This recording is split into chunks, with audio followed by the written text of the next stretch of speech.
राजा ने बेटी की शादी बंदर से कर दी। फिर क्या हुआ देखें राजकुमारी और बंदर की कहानी।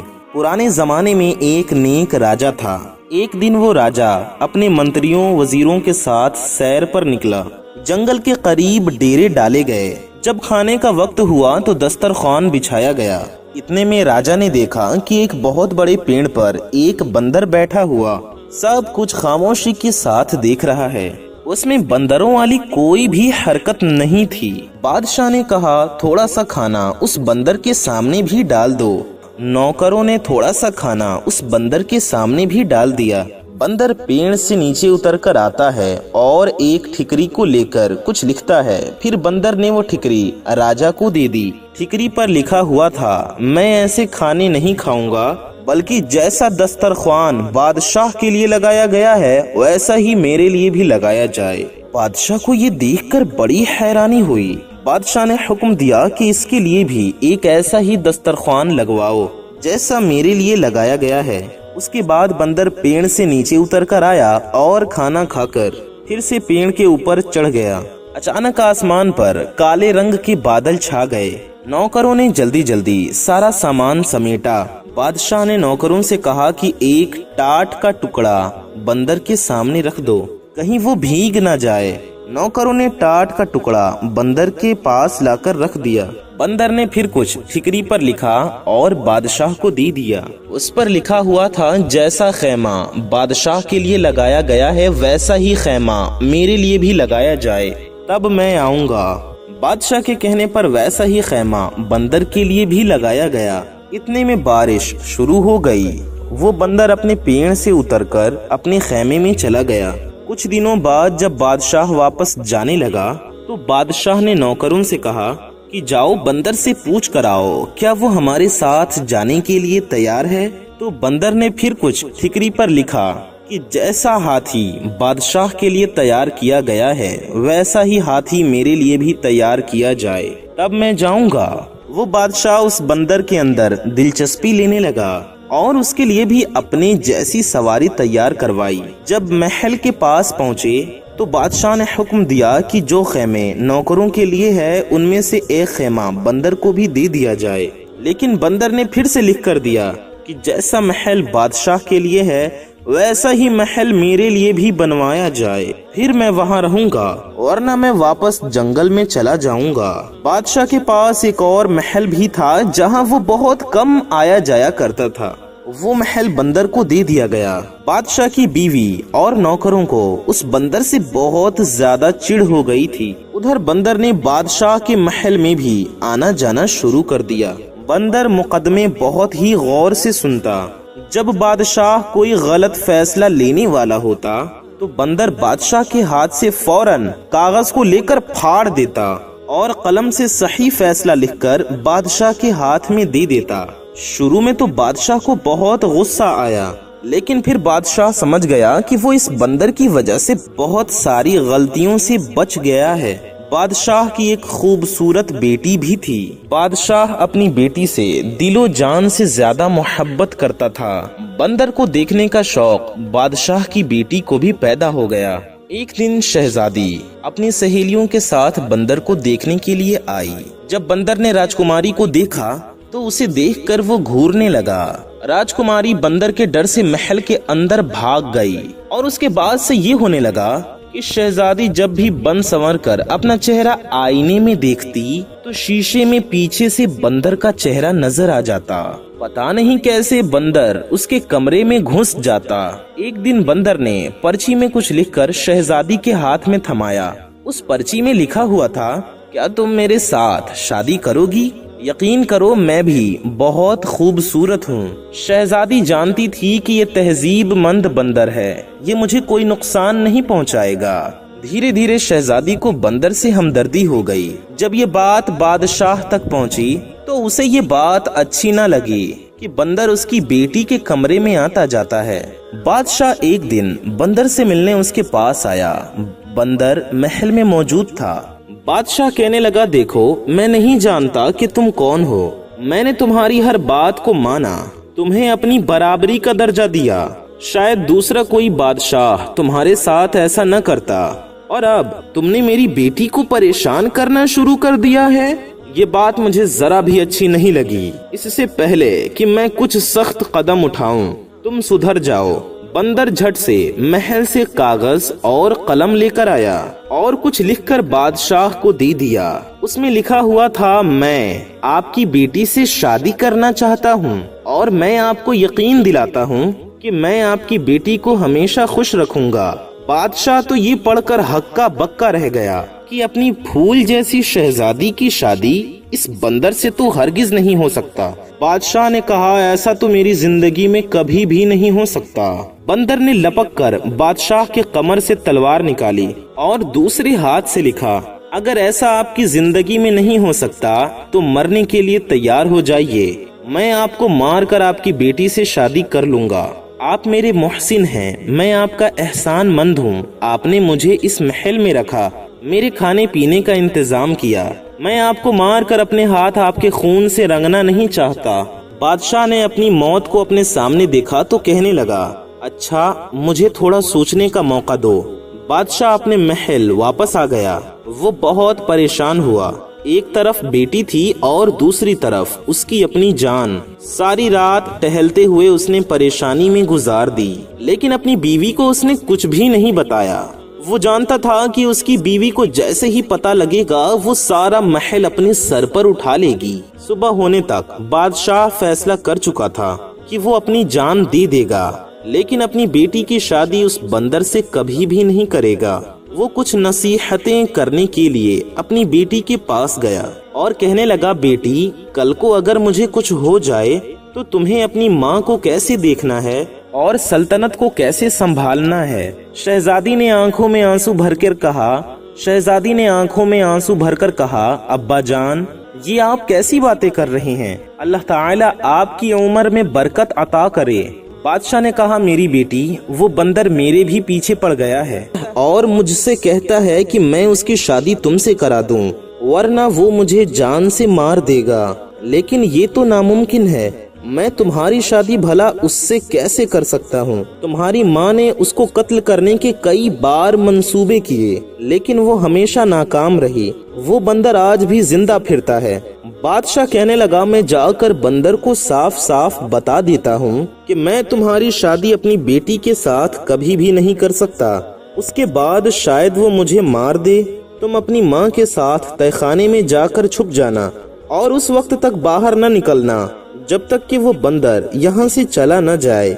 और शहजादी ने कहा, अब्बा जान, आपकी जान इतनी बेकार तो नहीं है। आप मेरे वालिद ही नहीं, इस सल्तनत के बादशाह भी हैं। आप जाकर बंदर से मेरे रिश्ते के लिए हाँ कर दीजिए। आखिरकार शहजादी ने जैसे तैसे अपने बाप को मना ही लिया। बादशाह ने बंदर को अपनी रजामंदी बताई कि वो शादी के लिए राजी है। बंदर ने कहा, आप शादी की तैयारी शुरू कर दें। रानी को जब ये बात पता चली तो उसने सारा महल अपने सर पर उठा लिया।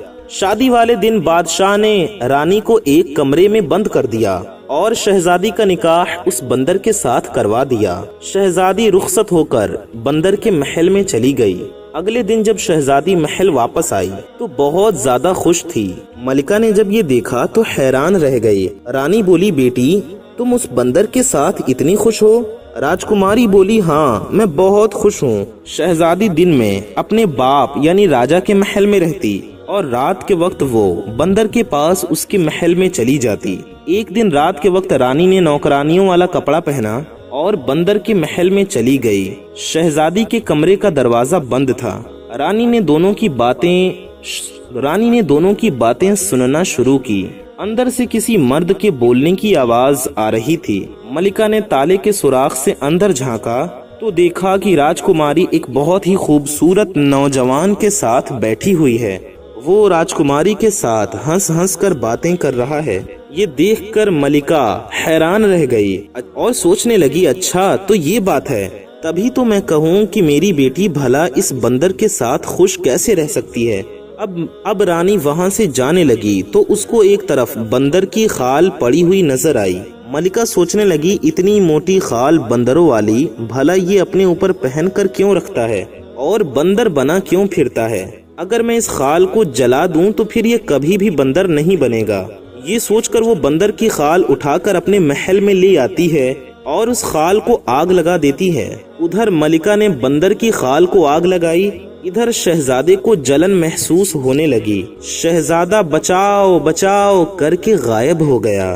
حیران کن شہزادی اپنے والد کے محل میں واپس آتی ہے تو دیکھتی ہے اس کی ماں نے بندر کی خال کو آگ لگا دی تھی۔ شہزادی نے جلدی جلدی سے وہ آگ بجھائی۔ شہزادی کو پتا چل گیا کہ یہ اس کی ماں کا کارنامہ ہے۔ وہ رو رو کر کہنے لگی، ہائے اماں جان، آپ نے میرا سہاگ اجاڑ دیا، آخر آپ کی کیا دشمنی ہے مجھ سے؟ اس کی ماں نے کہا، بیٹی مجھے کیا پتا تھا، میں نے تو سوچا کہ میں وہ بندروں والی خال اگر جلا دوں گی تو وہ بالکل نوجوانوں کی طرح میرا جمائی راجہ بنا رہے گا۔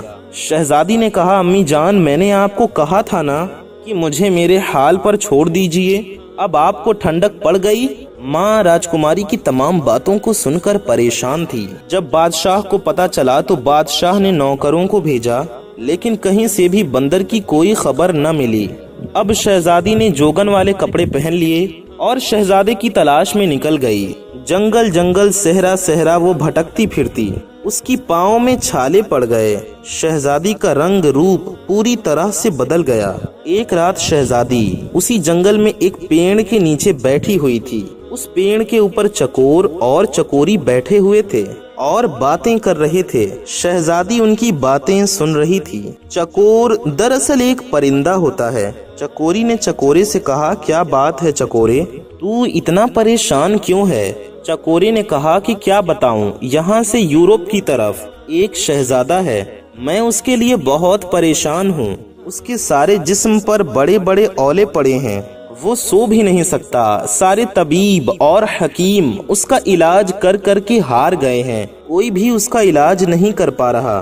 چکوری نے پوچھا، شہزادے کی یہ حالت بھلا کیسے ہوئی؟ چکورے نے کہا، کسی ظالم نے شہزادے کو جلا کر مارنے کی کوشش کی تھی۔ شہزادے کی جان تو بچ گئی لیکن اس کا سارا جسم جل گیا ہے۔ چکوری نے کہا، اے چکورے، کیا ہمارے شہزادے کے دکھ کا کوئی علاج نہیں ہے؟ چکورے نے کہا، ہاں ہے، اگر کوئی ہماری پیٹھیں اکٹھی کر کے اور انہیں سندل کے ساتھ گھس کر 40 دن تک روزانہ صبح شام شہزادے کو لگائے تو شہزادے کے سارے زخم بھر جائیں گے۔ شہزادی سمجھ گئی کہ یہ میرے شہزادے کے بارے میں بات ہو رہی ہے۔ چکوری چکورا تو صبح اڑ گئے۔ شہزادی نے ان کی ساری پیٹھیں اکٹھی کی اور ایک طبیب کے بھیس میں وہ یورپ کی طرف چل پڑی۔ وہاں سے کچھ ہی میل کی دوری پر شہزادی کو ایک شہر نظر آیا۔ شہر بہت زیادہ خوبصورت تھا، لیکن وہاں کی ہر چیز پر اداسی چھائی ہوئی تھی۔ وہاں کے لوگ بہت زیادہ پریشان تھے اور اپنے کاموں میں لگے ہوئے تھے۔ شہزادی جس سے بھی اس کی پریشانی کی وجہ پوچھتی تو سارے بتاتے کہ ان کے شہزادے کی حالت بہت زیادہ خراب ہے۔ شہزادی نے بازار سے سندل خریدا اور دوسری دوائیں لیں اور ضرورت کا سامان خرید کر شہزادی شاہی محل میں پہنچ گئی اور پہرے داروں سے کہنے لگی، جا کر بادشاہ سے کہو کہ ہمالیہ کی پہاڑیوں سے ایک طبیب آیا ہے، وہ شہزادے کا علاج کرے گا۔ پہرے دار بھاگتا ہوا بادشاہ کے پاس گیا۔ بادشاہ نے کہا، اسے اندر بلا کر لاؤ۔ بادشاہ نے دیکھا کہ یہ تو ابھی نوجوان ہے، یہ شہزادے کا بھلا کیا علاج کرے گی؟ پھر بھی بادشاہ نے کہا، تم بھلا کیا کر لو گی؟ بڑے بڑے طبیب اور حکیم ہار چکے ہیں۔ شہزادی بولی کہ اگر 40 دن میں شہزادہ ٹھیک نہ ہوا تو جو چور کی سزا ہے وہی میری سزا۔ یہ سن کر بادشاہ نے خوشی سے ہاں کر دی اور شہزادی نے کہا کہ مجھے شہزادے کے ساتھ والا کمرہ چاہیے تاکہ میں دن رات شہزادے کی دیکھ بھال کر سکوں۔ بادشاہ کے حکم پر شہزادی کو شہزادے کے ساتھ والا کمرہ دے دیا گیا۔ شہزادی نے علاج شروع کیا اور مہینے بھر ہی میں شہزادہ پوری طرح سے ٹھیک ہو گیا، لیکن زخم ابھی تھوڑے تھوڑے بچے تھے، جیسے کہ چکورے اور چکوری نے 40 دن کی بات کہی تھی۔ اسی طرح شہزادی شہزادے کی خدمت کرتی رہی اور بادشاہ نے اسے بہت بھاری انعامات دینے کی تیاری کر رکھی تھی اور شہزادہ اس طبیب کا دل سے شکر گزار تھا۔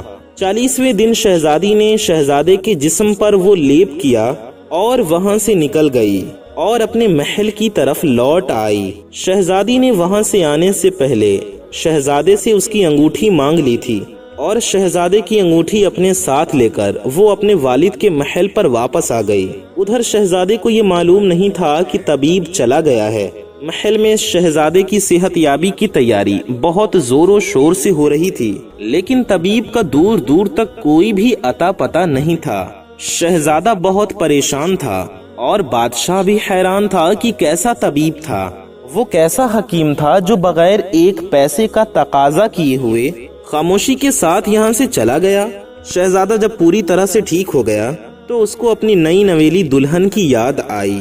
ایک دن وہ اپنے والد سے اجازت لے کر شکار کے بہانے سے نکلا اور سیدھا اپنے سسرال چلا گیا۔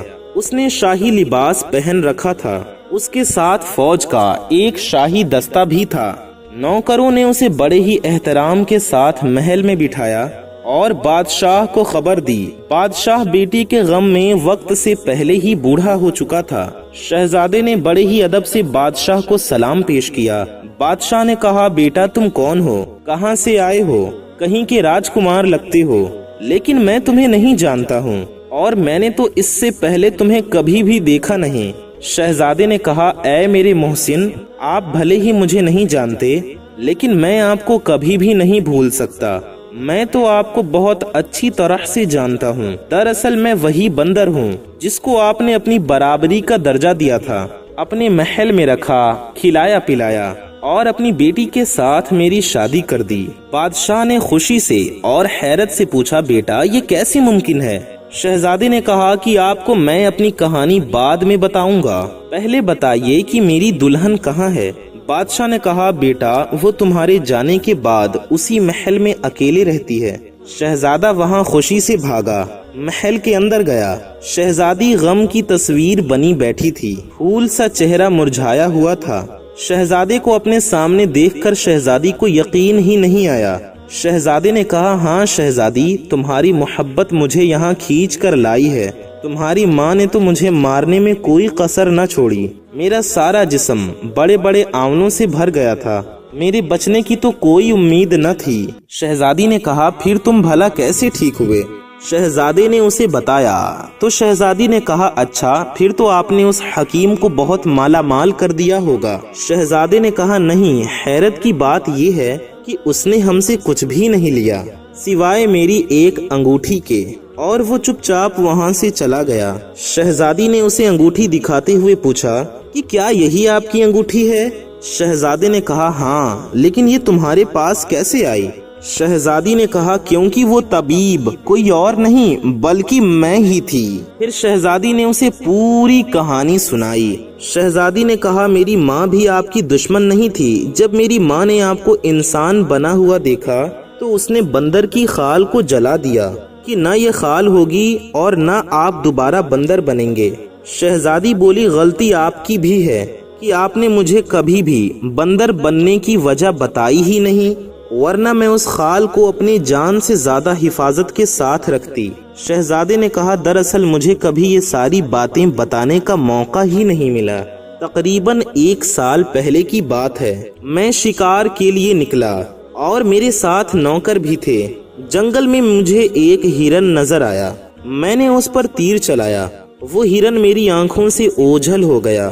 میں اس ہرن کی تلاش میں نکلا، میں اتنا آگے نکل گیا کہ میرے ساتھ جو لوگ تھے وہ سب کے سب پیچھے رہ گئے۔ میں اپنے ساتھیوں سے بچھڑ چکا تھا۔ میں نے دیکھا کہ صحرا کے پاس ایک بزرگ بیٹھے ہوئے تھے، ان کے قریب ایک 10-12 سال کا بچہ بھی بیٹھا ہوا تھا۔ وہ بزرگ رو رہے تھے، اس بچے کی ٹانگ سے خون بہہ رہا تھا۔ وہ بزرگ رو رو کر اس شخص کو بد دعائیں دیتے جا رہے تھے جس نے اس بچے کے پیر پر تیر مارا تھا۔ مجھے دیکھ کر بزرگ نے غصے سے کہا، تم انسان ہو یا بندر ہو؟ تمیز تو تمہیں چھو کر بھی نہیں گزری ہے۔ بس یہ ان کے کہنے کی دیر تھی، میں فوراً انسان سے بندر کی شکل میں تبدیل ہو گیا۔ بزرگ نے کہا، اب جنگل جنگل بھٹکتا پھرے گا، تجھے کہیں بھی ٹھکانہ نہیں ملے گا۔ ان کی بددعا سے اور اپنی حالت سے میں اتنا پریشان ہوا، میں نے ان کے پاؤں پکڑ لیے، رو رو کر ان سے معافی مانگنے لگا۔ میری اس حالت کو دیکھ کر اس بچے کو مجھ پر ترس آ گیا۔ اس نے اپنے دادا سے کہا کہ دادا جان، جب انسان اپنی غلطی کو مان لے تو تو उसे माफ कर देना चाहिए। हमें चाहिए कि हम उसे माफ कर दें। लड़के ने जब बहुत ज्यादा इसरार किया तो बुजुर्ग ने कहा, देख, इससे सीख, तूने इसके साथ क्या किया और ये तेरी भलाई मांग रहा है। खैर, मैं अपनी बद्दुआ तो वापस नहीं ले सकता, लेकिन इसे कम कर सकता हूँ। साल भर तू बंदर ही रहेगा। जब कोई लड़की तुझसे हमदर्दी करते हुए शादी के लिए तैयार हो जाएगी, तब तू अपनी असली हालत में वापस लौट आएगा। अगर 1 साल से पहले तेरी शादी हो गई तो सिर्फ अपनी बीवी के सामने ही तू इंसान की शक्ल में आ सकेगा। मजबूर होकर मैं वहाँ से आ गया। मैं वापस अपने महल भी नहीं जा सकता था और मेरा कोई और ठिकाना भी नहीं था। 6 महीनों तक मैं जंगल में ही यूं भटकता रहा। फिर उसके बाद मेरी मुलाकात तुम्हारे वालिद के साथ जंगल में हो गई, जो वहाँ से मुझे अपने साथ महल लेकर आ गए। फिर बादशाह ने तुम्हारी शादी मुझसे करवा दी और आगे की सारी बातें तो तुम अच्छी तरह से जानती हो। शहजादे की ये बात खत्म ही नहीं हुई थी कि मलिका और बादशाह ने सारी गुफ्तगू सुन ली। फिर मलिका ने शहजादे से मुआफी मांगी और शहजादे ने मलिका को मुआफ कर दिया। बादशाह ने कहा कि हमारा कोई बेटा नहीं है, अब तुम मेरे पास रहोगे। शहजादे ने कहा, अभी तो मुझे अपनी दुल्हन को लेकर अपने महल पर जाना है, अपने वालिद से मिलवाने के लिए। लेकिन मैं आपसे वादा करता हूँ, मैं आपका हाथ बटाने जरूर आता रहूंगा। उसके बाद शहजादा अपनी दुल्हन को साथ लेकर अपने वालिद के पास चला गया और फिर दोनों हंसी खुशी अपनी जिंदगी को गुजारने लगे। दोस्तों, आज की हमारी कहानी आपको कैसे लगी नीचे कमेंट में जरूर बताइए।